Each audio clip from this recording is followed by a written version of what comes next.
How to avoid having your time wasted by tire kickers. As a self-employed tradesman, it's super important that we're protective of our time. So I'm going to explain to you exactly what you must do to avoid having your time wasted by tire kickers.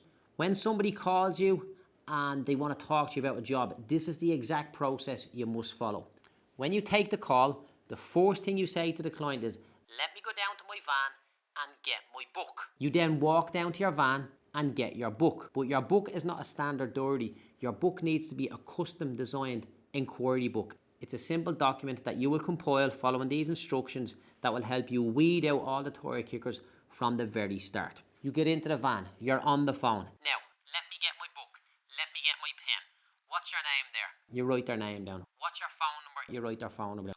"What's your address?" They give you the address. "What's the details of the job?" They give you a summary of the job. Now you must ask them the following question. "Where did you get my number from?" The reason being, if they just found you on Google, chances of you winning the job is much less than if you've done a job for their brother, their sister, their mother, their father, or the next door neighbour. Next question you ask is, "When are you looking to get the job done?" The reason you ask this is twofold. Firstly, there's no point in you getting into your van and driving all the way across the city that day or the next day or even that weekend if they don't want the job done for 12 months. You can go and visit them on your own schedule. The second reason why you ask that question is when the client tells you they want the job done at a certain point in time, you can use that as a benchmark throughout the negotiations with the client. So many times lads believe that the reason why they didn't win a job was down to price, when the truth of the matter was the client didn't really have any intention of doing the job in the first instance.